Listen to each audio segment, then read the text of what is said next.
So, can you tell? I'm pregnant. But what you can't see is that this took over 2 years.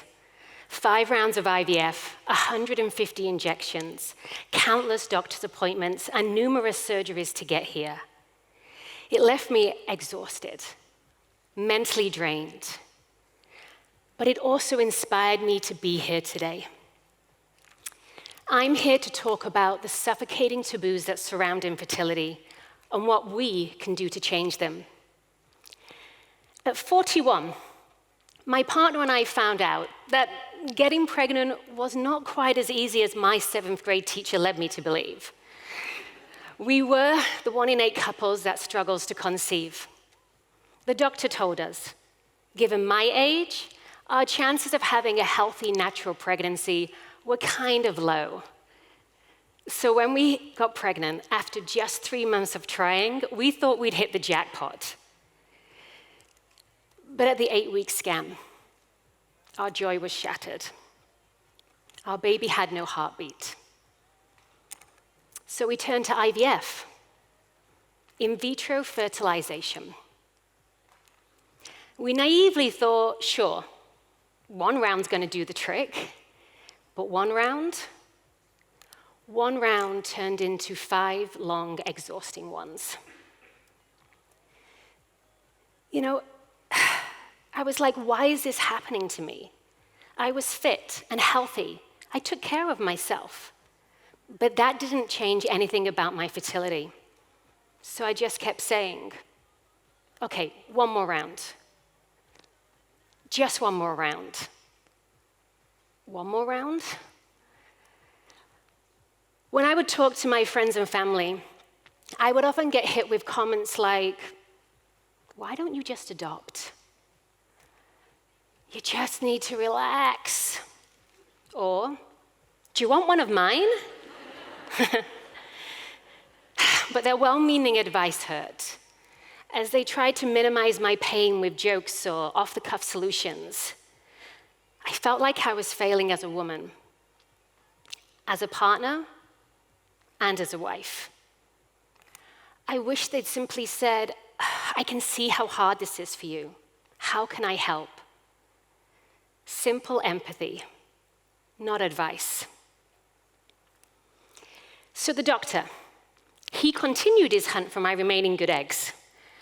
And after 2 years, we finally made 1 good embryo. This was our shot. But the pregnancy test came back negative. I thought we just needed a good embryo. But the transfer failed, and we had no more embryos. Now, if you're a woman, you're born with over 1 million eggs. By the time you reach 25, only 20% of your eggs are left. By 35, 6%. And by 40, 3%. And they're not that fresh anymore. But did you know there's a simple ovarian reserve test that can be done to find out how many eggs you have left? Most people don't. Why aren't we educating women about this? So how did this happen? Oh, okay.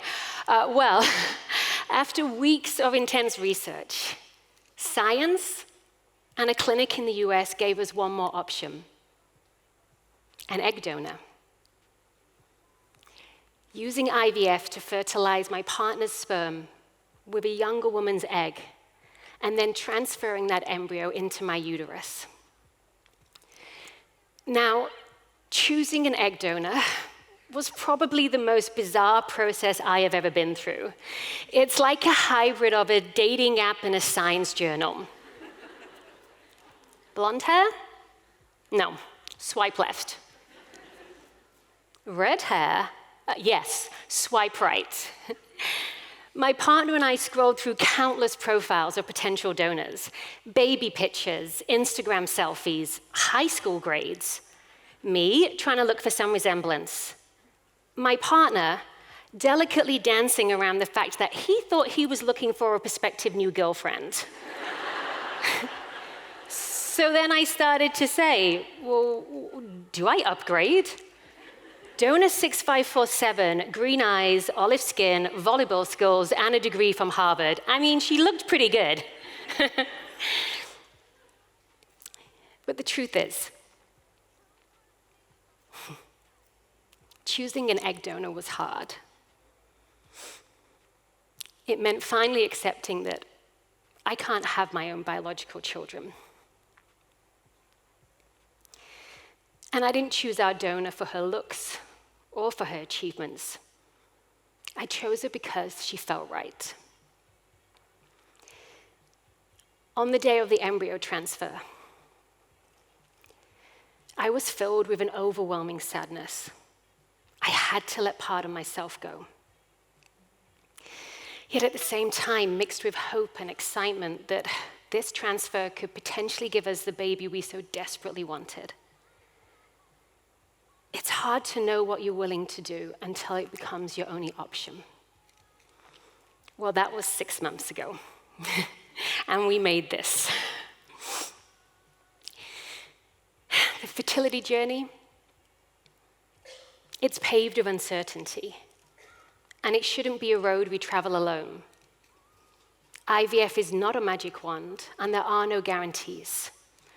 Most couples need at least 6 cycles of IVF to be successful, and almost all pregnancies over the age of 44 are with the aid of donor eggs. We teach our teenage girls about safe sex and how not to get pregnant. Young women also need to learn about the challenges that surround infertility. Finding out in your late 30s there are issues may be too late. So if we can create awareness around infertility, it would encourage women to get tested earlier. Every time I went to the fertility clinic, I was surrounded by women just like me. Yet most people only share the joy of being pregnant. If we could share the struggles that came before the 12-week announcement, it would help normalize assisted conception. I ended up finding solace in online support groups, but we should be able to talk to our friends and family freely, without judgment. And if we really want to break the suffocating taboos that surround infertility, give empathy, not flippant advice. So a miscarriage can be openly grieved, not silently suffered. And fertility struggles can be shared and supported, not shamed, not blamed. In a few months, I'll become a mum. But I won't forget the journey that it took to get here. And I hope by sharing it with you, you will join me in breaking down these suffocating taboos and bring the conversation about infertility into the open. Thank you.